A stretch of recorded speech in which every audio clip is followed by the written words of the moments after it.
Shrimad Bhagavad Gita chapter number 15 verse number 5।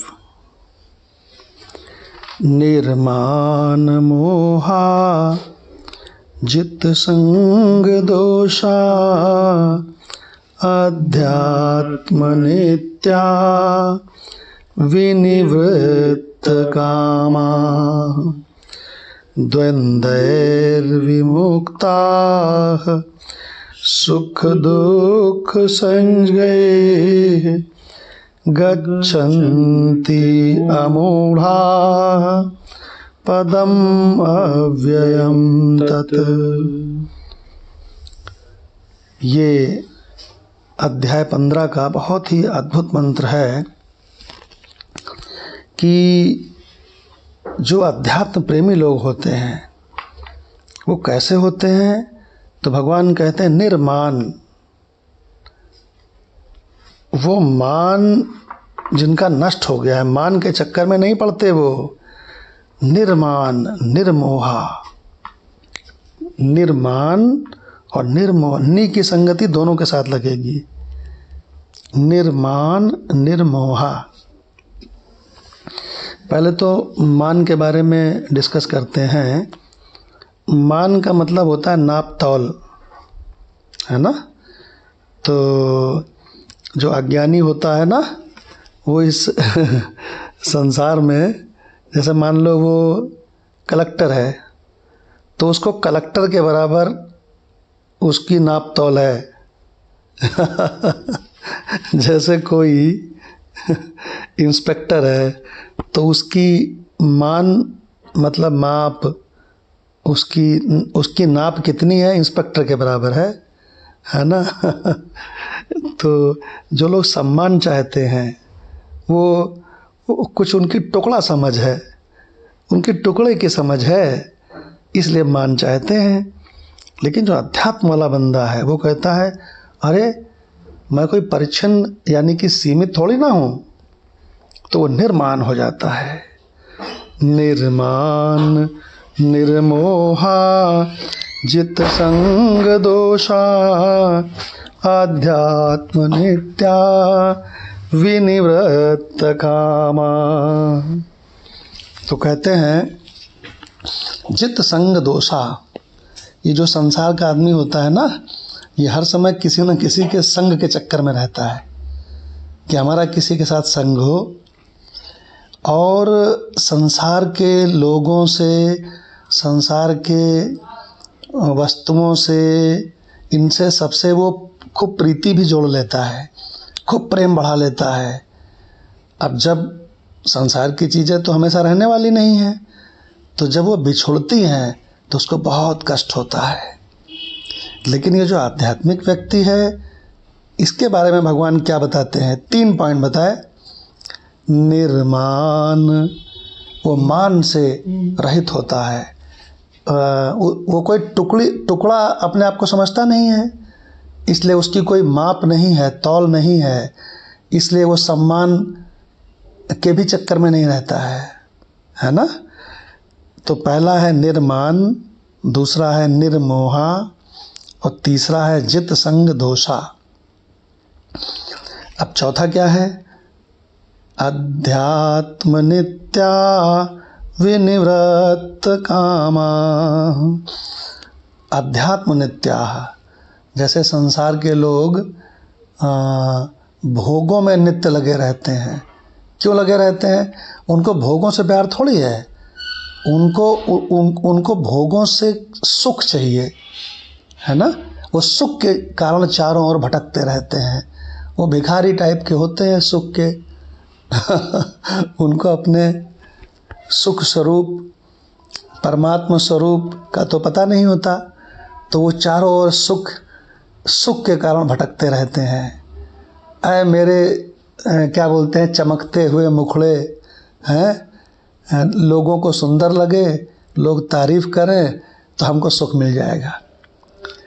खूब बढ़िया बढ़िया चीज़ें खाने को मिले, अपने जीभ पे रखेंगे तो हमको मज़ा आ जाएगी, सुख मिल जाएगा।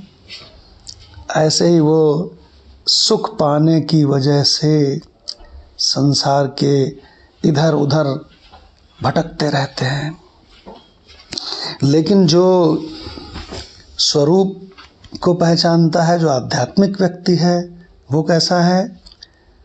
वो अपने स्वरूप से सुख लेता है। उसके तो उसी में स्वयं ही सुख है, तो वो काहे के लिए इधर उधर भटकेगा।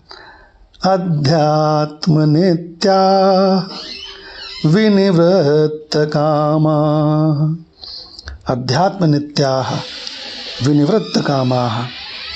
तो जो कामनाएं हैं उसकी, वो निवृत्त हो चुकी हैं। जो कामनाएं उसकी हैं वो निवृत्त हो चुकी हैं। द्वंद्वैर्विमुक्ता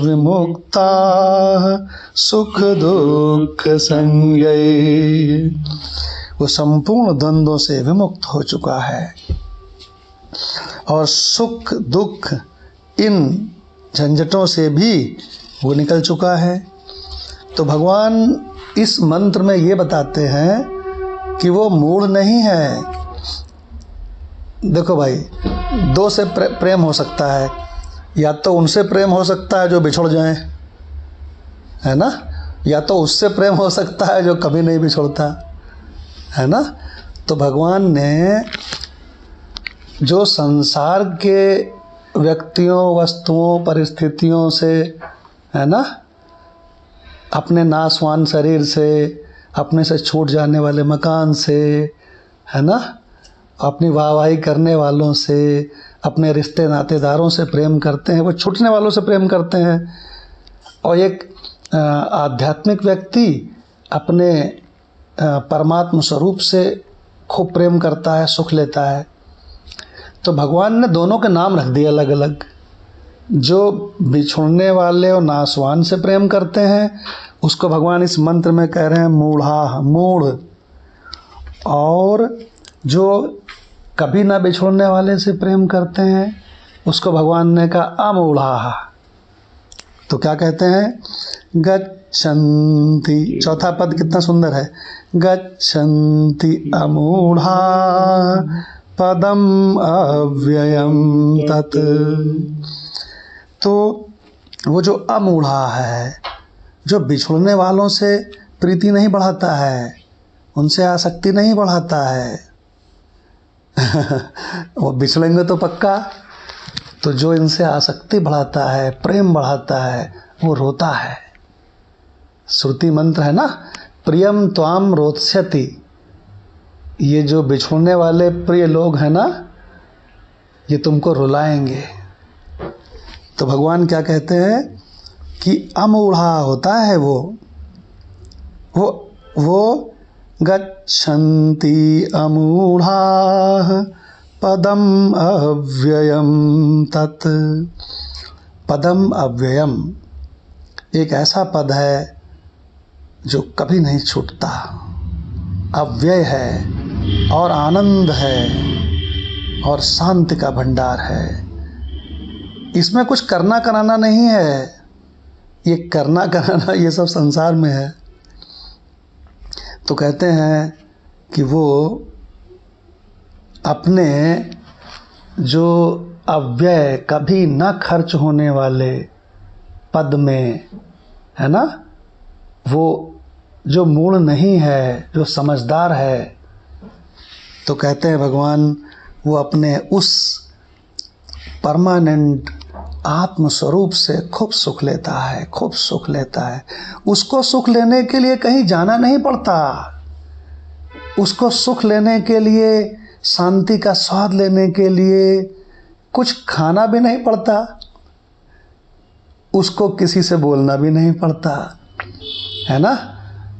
दुनिया के लोग कहते हैं ना कि पत्नी क्रीड़ा, क्रीड़ा माने होता है खेलना, उससे सुख लेना। पत्नी क्रीड़ा, पति क्रीड़ा, पति से सुख लेना, माता पिता से सुख लेना, है ना, पैसा से सुख लेना, है ना। तो जो ये जो बोधवान है, ये जो आध्यात्मिक व्यक्ति है, ये कैसा होता है? आत्म क्रीड़ा। आत्म क्रीड़ा माने ये स्वयं से सुख लेता है। सुख को ढूंढना गलत नहीं है, सुख को ढूंढना गलत नहीं है, लेकिन जब वो यही मौजूद है, अनंत सुख अनंत सुख, तो फिर उस सुख के लिए बाहर भटकना ये गलत है। देखिए कितना बढ़िया बात है। तो भगवान कहते हैं गच्छन्ति अमूढ़ा पदम अव्ययम तत्। वो मूढ़ नहीं है जो बिछुड़ने वालों से प्रेम करे। अरे भाई, जो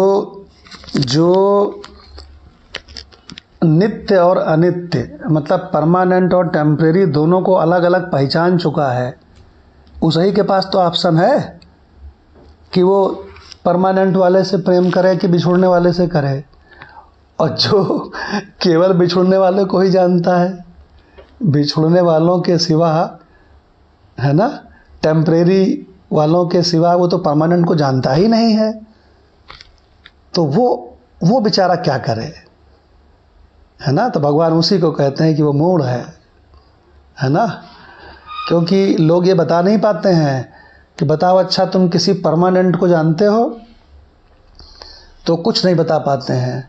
बहुत ज़्यादा प्रयास करते हैं तो ये कहते हैं कि परमात्मा परमानेंट है। तो महात्मा कहता है अरे भाई वो तो कण कण में व्याप्त है, तो इस 5.5 फीट में भी होगा वो परमानेंट, तो परमानेंट यहाँ भी है। देखिए, तो वही सर्वव्यापी परमात्मा आत्मा के रूप में इसी शरीर में परमानेंट बैठा हुआ है, लेकिन उसको पहचानना पड़ेगा कि नहीं। तो भगवान ने क्या बढ़िया वर्णन किया कि जो अपने स्वरूप का इशारा पा लेता है वो कैसा होता है। निर्मान मोहा, इसका मतलब निर्मान, निर्मोहा, जित संग दोषा, अध्यात्म नित्या, विनिवृत्त कामा, द्वंद्वैर विमुक्ता। उसको द्वंद्व नहीं होता है, वो द्वंद्वों से छूट चुका है। सुख दुख संज गई है, वो सुख और दुख इनके द्वंद्व से विमुक्त है। तो आगे भगवान कहते हैं गच्छन्ति अमूढ़ा पदम अव्ययम तत्। तो भगवान ने यहाँ पर बहुत सरल भाषा में बोले कि मूढ़ कौन है और अमूढ़ा यानी कि समझदार कौन है, इसका निरूपण किया है। ओम शांति शांति शांति।